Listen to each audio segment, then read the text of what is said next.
Good morning बच्चों। Class 12 बच्चों, हम आपको पढ़ा रहे थे मानव स्वास्थ्य एवं उसके रोग तथा उसमें उत्पन्न होने वाले रोग, उसकी रोकथाम। इसमें हमने आपको पिछली क्लास में रोगों के प्रकार, साधारण जुकाम, इन्फ्लुएंजा,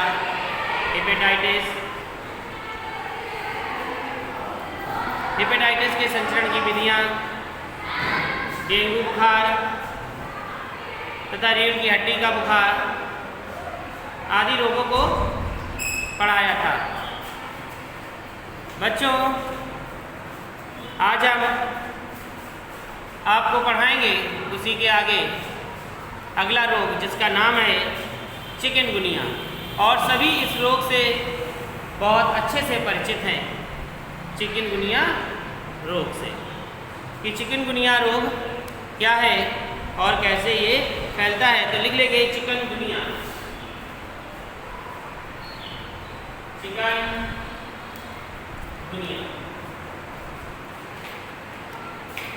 चिकनगुनिया क्या है?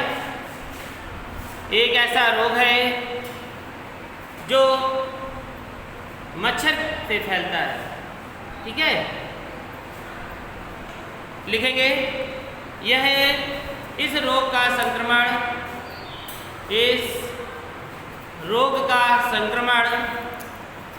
मच्छर की एक प्रजाति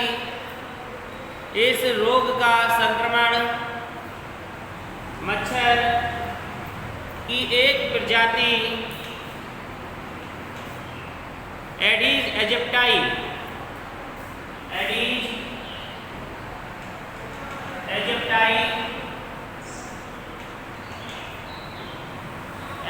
एजिप्टाई के काटने के द्वारा होता है।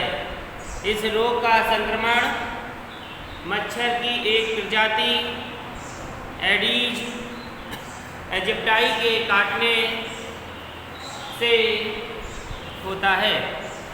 अगली हेडिंग डालेंगे लक्षण। इसके लक्षण क्या है, कैसे पहचानेंगे? तो देखो, सभी जानते हैं कि चिकनगुनिया रोग क्या होता है। जब चिकनगुनिया रोग हो जाता है, यानी कि मच्छर जब काट लेता है, तो हमारे शरीर के जोड़ में दर्द होता है। जितने भी हमारे शरीर के जोड़ होते हैं, जैसे उंगलियां हैं, ये कोहनी है, घुटने हैं, तो जहाँ पर हमारे जॉइंट्स होते हैं वहाँ पर दर्द होता है, जिसके कारण हम हाथ पैरों को मोड़ नहीं सकते तथा शरीर पे भी भयंकर दर्द रहता है। ये किसके कारण होता है? सिर्फ एक मच्छर के काटने के कारण। एक मच्छर होता है एडिस एजिप्टाई, जिसके काटने से चिकनगुनिया रोग हो जाता है तथा इसमें पेशियों में दर्द और संधियों में भी दर्द बना रहता है तथा शरीर में सूजन।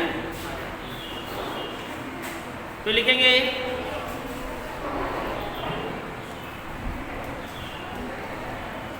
इस रोग में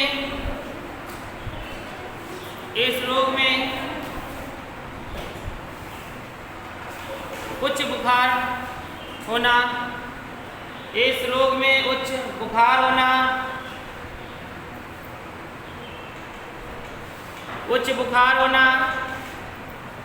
फिर दूसरी लाइन में लिखेंगे पेशियों तथा संधियों में दर्द होना, नंबर 3 जोड़ों में अत्यंत दर्द होना, जिसके कारण उठने बैठने में दिक्कत होना। जोड़ों में अत्यंत दर्द होना, जिसके कारण उठने बैठने में दिक्कत होना।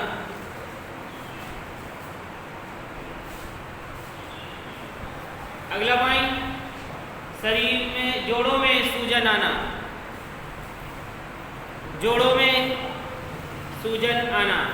तो देखो, ये जो लक्षण दिखाई दे रहे हैं, किसके लक्षण हैं? चिकनगुनिया के लक्षण हैं। चिकनगुनिया में इस प्रकार के लक्षण उत्पन्न होते हैं, जिसके लिए गर्म पानी तथा गर्म तेल का यूज़ किया जाता है। जिससे जोड़ों में जो हमारा संचार रूप से ब्लड सर्कुलेशन नहीं हो पा रहा है वह चलने लगे। तो ये क्या कर देता है, जब इसका एडीज का पहुंचता है वायरस तो ये हमारे जोड़ों को लॉक कर देने लगता है। वहाँ पे जो रक्त का संचरण होता है वह धीमे हो जाता है। कहा जाता है कि जोड़ों में क्रीम सी होती है, उस पदार्थ को ये क्या कर देता है, जमा देता है, जिसके कारण चलने में, उठने में, बैठने में बहुत तकलीफ का अनुभव होता है। एक ये रोग क्या कहलाता है, चिकनगुनिया रोग। अब लिखेंगे रोकथाम एवं उपचार। रोकथाम एवं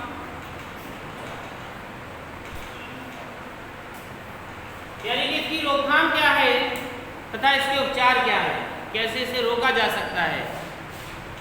लिखें नंबर 1 पॉइंट, चिकनगुनिया की अभी तक कोई विशेष औषधि नहीं है। चिकनगुनिया की अभी तक कोई विशेष औषधि नहीं है।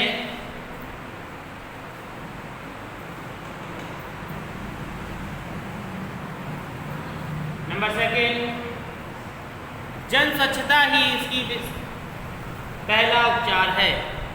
जन स्वच्छता ही इसका पहला उपचार है। देखिए जन स्वच्छता का मतलब क्या होता है, अपने आप को स्वच्छ रखना। नंबर 3, मच्छरों की प्रजनन की जगहों को नियंत्रण करके, मच्छरों की प्रजनन की जगहों को नियंत्रण करके उन्हें खत्म कर देना। मच्छरों के प्रजनन की जगहों को नियंत्रण करके उन्हें खत्म कर देना भी इस रोग का सर्वोत्तम उपाय है। इस रोग का सर्वोत्तम उपाय है।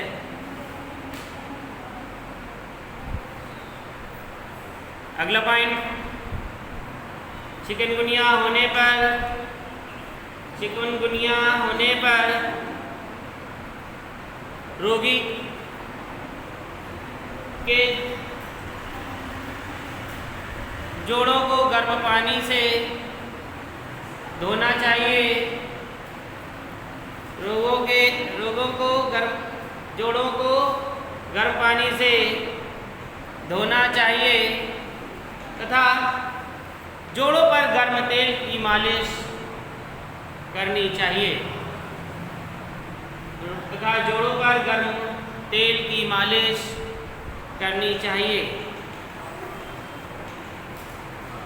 तो देखो बच्चों, गर्म तेल की मालिश क्यों बताई गई है, इसलिए कि जैसा कि हमने आपको बताया कि वहाँ पर जो जमाव उत्पन्न हो जाता है वह वहाँ पर विरल अवस्था में आ जाए, घुल जाए और रक्त संचरण सुचारू रूप से चलने लगे। तो जोड़ में कसाव आ गया है, जैसे ये हड्डी है,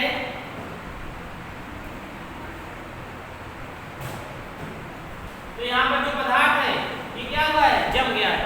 इसके कारण ये हड्डी ऊपर नीचे नहीं हो रही है ना, ये ऊपर नीचे नहीं हो रही।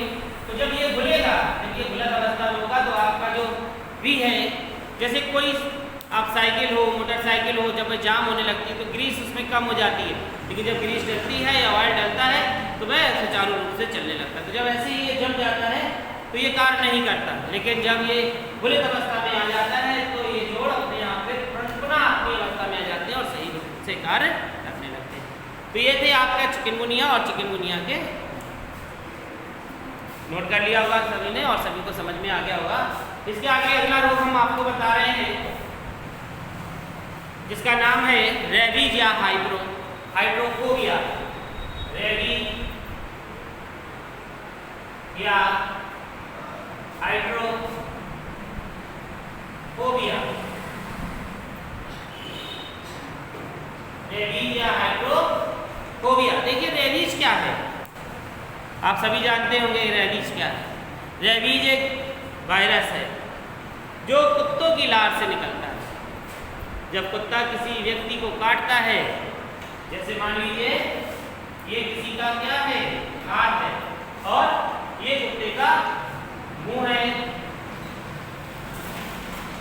जब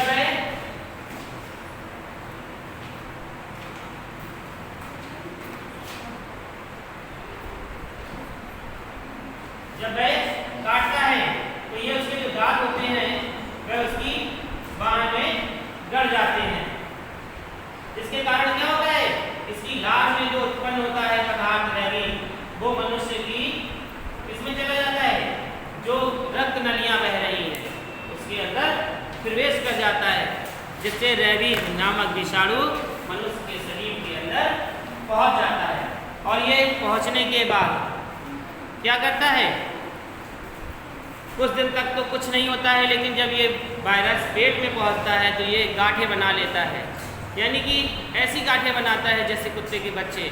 और जब बरसात का मौसम आता है तो ये गांठें उत्पन्न होने लगती हैं और मनुष्य कुत्ते की भांति रोने लगता है, चिल्लाने लगता है, कुत्ते की तरह भौंकने लगता है और फिर उस तड़पते तड़पते उसकी मौत हो जाती है। तो ये जो वायरस कुत्ते के काटने से है बहुत ही अत्यंत खतरनाक है। इसके लिए हमें जब कुत्ता काट लेता है तो हमें क्या इंजेक्शन लगवाए जाते हैं रेबीज के, जिससे उसका प्रभाव हमारे शरीर पर ना हो सके। तो एक जानकारी हम और भी देना चाहेंगे कि कुछ लोग कुत्ते के काटने पर झाड़ फूंक कराते हैं, तो वे बिल्कुल ना कराएं। और अगर यदि कुत्ता, बंदर या कोई भी जानवर काटता है तो उसे सबसे पहले डेटॉल से या साबुन से घाव को धोएं और उस पर रेबीज के इंजेक्शन लगवाएं, जिससे आप उस रोग से निजात पा सकें, किसी अंधविश्वास के चक्कर में ना पड़े। तो चलिए अब लिखेंगे इसमें रेबीजिया हाइड्रोफोबिया में यह रोग रेहैप्डो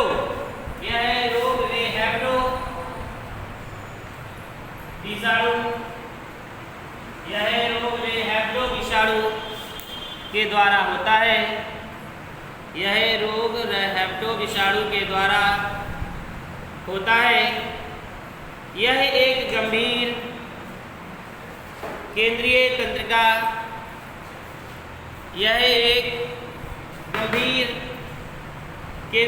तंत्रिका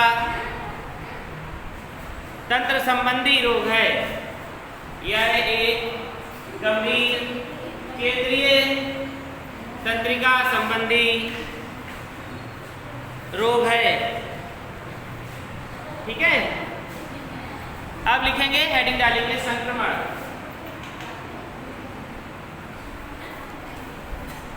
हेडिंग डालेंगे संक्रमण। संक्रमण क्या, इन्फेक्शन, यानी कि फैलता कैसे। लिखेंगे यह रोग कुत्ते कौमा बिल्ली, यह रोग कुत्ते कौमा बिल्ली कौमा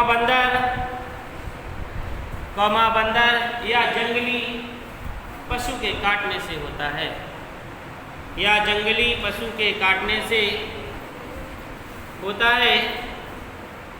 क्योंकि इन जानवरों की लार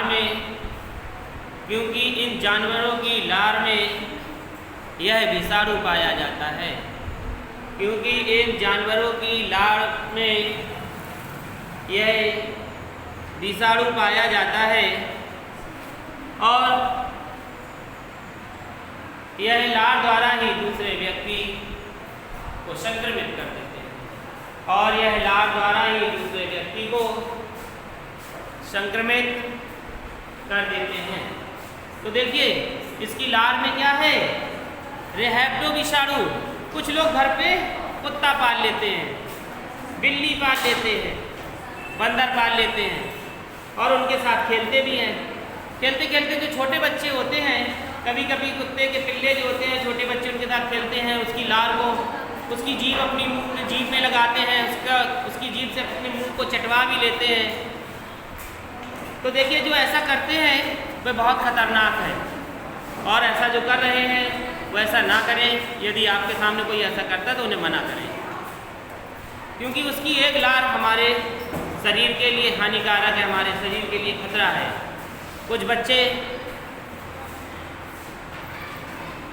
कुत्ते के पास पड़े हुए भोजन को भी उठाकर खा लेते हैं, छोटे बच्चे, तो हमें इन पर ध्यान देना चाहिए और घर पे पले हुए पशु के पास साफ सफाई रखनी चाहिए तथा प्रत्येक वर्ष पालतू पशुओं को रेबीज का इंजेक्शन लगवाना चाहिए। तो हम इसके आगे आपको इसके आगे का भाग कल पढ़ाएंगे।